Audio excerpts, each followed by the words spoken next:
তরুণদের পরিবর্তনের আকাঙ্ক্ষা জাতির সবচেয়ে বড় পাথেয়। তবে তারুণ্যের সাথে অন্যান্য শক্তির মেলবন্ধনও জরুরি বলে মন্তব্য করেছেন অর্থনীতিবিদ হোসেন জিলুর রহমান। অভ্যুত্থান পরবর্তী বাংলাদেশের তরুণদের বহুমুখী সম্ভাবনা নিয়ে পিপিআরসির এক অনলাইন সেমিনারে তিনি এ মন্তব্য করেন। তৃণমূল পর্যায়ের পরিবর্তনকেও গুরুত্ব দেওয়ার আহ্বান জানানো হয় এই সেমিনারে।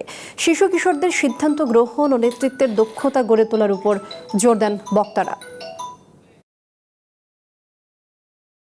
আমাদের বাংলাদেশে পরিবর্তন যদি করতে হয় তাহলে এই বিগ আর এর পাশাপাশি স্মল আর কেও ফোকাসে আনতে হবে। তরুণরাই পরিবর্তনটা শেষ বিচারে আনতে সক্ষম হয়েছিল এবং তরুণদের মধ্যে এই পরিবর্তনের আকাঙ্ক্ষাটা কিন্তু বুকের মধ্যে গভীরভাবে প্রথিত আছে। আমাদের সিস্টেম বদলানোর কথাটা আমরা মুখে অনেক বলতে পারি, কিন্তু এটাতে সেই ধরনের শক্তি, সাহস, প্রজ্ঞা এবং কৌশলী চিন্তার মাধ্যমে কিন্তু বদলাবার কাজে মাঠে নামতে হবে।